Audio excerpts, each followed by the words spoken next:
A very good morning to all. And I would like to thank the organizers for putting up such a wonderful show and bringing us all together for discussion on AI, which my earlier speakers have already said. We think that we know, but I think that's just the tip. We know what is A and what is I, and we think the chatbot or the chat GPT or things which we are using in our daily functioning as AI. And thank you, Alok, for putting this all together, bringing all the partners, all the people together which are here in this August gathering. And of the many topics for discussion when I went through the invite, I will be focusing more on AI in governance, Gen AI for citizen services, data governance, and digital public infrastructure, and discuss the many possibilities AI can usher in, particularly in the Department of Women and Child and Nutrition with the department, and in convergence with other departments as well who have the same set of beneficiaries. So this, I think, will open the possibilities to the various partners who can maybe come to us, wherein we can utilize their skill sets or the use cases for the benefit and ushering or smoothing the service delivery, which we are trying in any case. Can we have the presentation, please?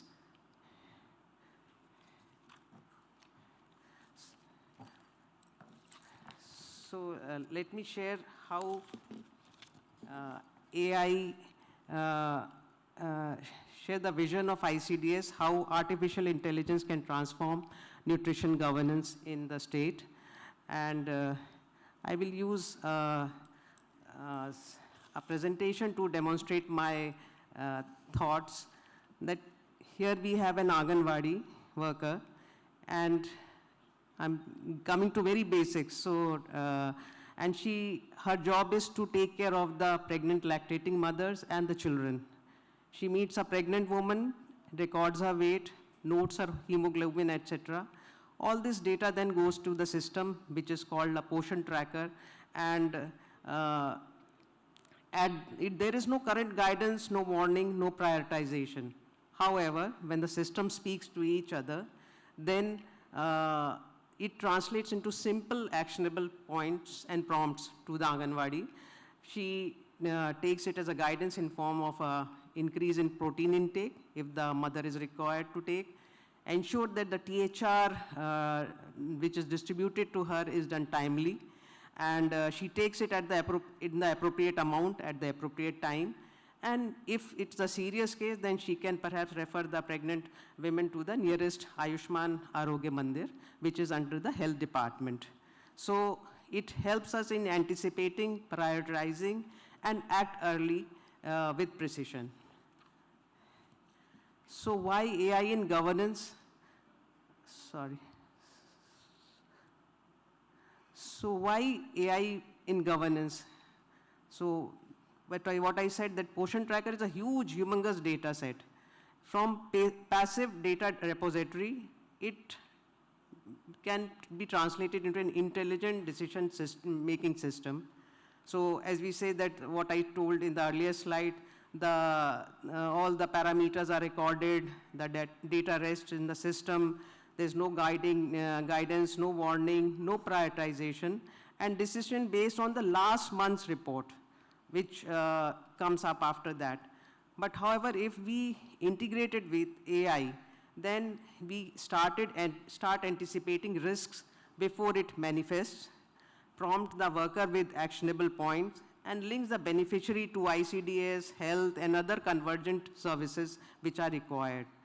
Decisions powered by real-time intelligence help in furthering the capacity and capability of the cutting-edge worker, as well as the service delivery of the department. And from reporting on just malnutrition, it becomes to prevent malnutrition real time. That's the beauty of it. And that's what can be made possible real time. What the department has already done, I'll deal in the next slide. We have had a program called Sambhav Abhiyan from 2021. And we have, since the Sambhav 4.0, last year we did Sambhav 5.0, we had started data convergence with the health department. As a result, the data on the Poshan tracker, which is the ICDS data system, speaks to eKavach, which is with the health department. As a result, no child is left behind, no woman unreached, because if there is any issue and a problem case, each department reacts and addresses the requirement. And what if we include AI, what more can be done? On the left side, you see the Poshan tracker. It captures the nutrition, growth monitoring, feeding practices, THR service delivery, household vulnerability. And on the right side is the eKavach, which focuses on disease surveillance, ANC, PNC care, treatment, referrals, medical complications. However, when both these systems come together, then they help the Department of Women and Child with predictive analysis of the analytics of the SAM children with the severe acute malnutrition. And if these children are caught on at the right point, then perhaps their recovery trajectory also improves. Risk scoring, the high-risk pregnancy, etc., can be tracked, and the low birth weight child, which is likely to happen, those also can be figured out, and corrective measures can be taken. So early warning, decision support to the frontline workers, the Anganwadi, etc., and precision governance also helps in this. Next, government system data and how if AI comes together. And all this presentation is with the background of the department where I am, which I'm looking after. So if we see that predicting low birth weight before the birth, the input variables would be when we touch base with the pregnant woman who is there, her weight gain, her hemoglobin, her BP, maternal age, birth spacing, ANC compliances, these are captured. And through AI engine, then we come to a point of decision making wherein if there's a low, moderate risk, then obviously the standard routine monitoring is to happen. However, if the high risk pregnancy is forecasted, then auto triggers preventive interventions take place immediately, which are like priority THR, follow-up at the Anganwadi center, each early PHC CHG referrals, increased home visit both by Anganwadi and the ASHA worker, and closer A&M monitoring so that if she keeps an eye on how the pregnancy is progressing, and targeted counseling right at her household if required. So from data repository to decision-making engine and enabling early action and not late intervention. Then localized action and early warning, if we look at where vulnerability is silently rising, AI lets us seize and act first. So we have this Sambhav Abhiyan, which I just mentioned. The whole idea was to ensure that the health of the child from 0 to 6 age, we have as few number of SAM or MAM, severely acute malnourished or moderate acute malnourished children in the population. And if they are existing, the corrective measure should be taken to deal with them at the community level or the national nutrition health referral centers in either case. So SAM risk prediction is made easy because the AI through the AI analytics, we can foresee severe acute malnutrition before it manifests in the child, that is right from the womb, and which ultimately results in stunting of the child, and which is a lifelong thing which the child or the family carries forward. Guided supportive supervision by the Anganwadi. When she sees her data set, she can understand and relate to that which are the centers she should focus on more rather than 10 or 25 which are under her responsibility. hotspot mappings, like real-time identification of the village where vulnerability is silently rising, and then this vulnerability can be shared with the health department because then they also can take corrective measures accordingly. Food insecurity forecast, because combining nutrition data, rainfall, crop, market signals to predict shocks early, and diet diversity, which I think the program tries to promote in a big way. But apart from the THR which is delivered, through the VHND session, the Anganwadi tries to promote that how diet diversity is so important, and it is very, very important to eat local and the diet which helps them in ensuring that their nutritional requirements are met. And early warning analytics, that real-time dashboard, then prompts, which I had already spoken earlier.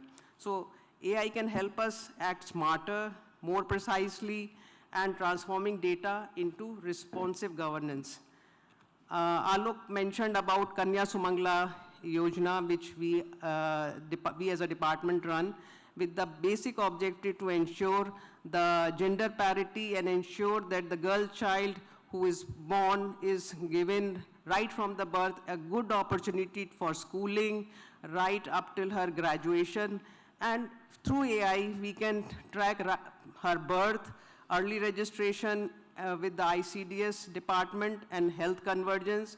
Secondly, schooling from class 1 to class, there are cash transfer which are pegged at different stages from class 1, class 6, class 9, and class 12, so that she completes her degree or ITI or some training. And then adolescence, also it is so important that nudge for the appropriate nutrition to the girl child and avert an early marriage too. And graduation, obviously we know that through this cash transfer, her learning is ensured, and after learning, livelihood also can be further tracked through longitudinal tracking of the life outcomes. So we see that both the department and the parents, the family, the auto prompts are there to ensure that the milestone-based cash transfers are taken or taken timely. There is a departmental convergence between single beneficiary is able to access from ICDS, Department of Education, Health, Skill and Learning, etc., according to the phase in which she is there. And obviously we see that the verifiable learning outcomes as a result of these welfare measures. So now if we come to the end of my presentation, how governance transformation through AI, where AI is at center, and Department of ICDS, Health, Social Welfare, Education are all around it. As a result, we are able to if we use properly, we will be able to universalize service delivery.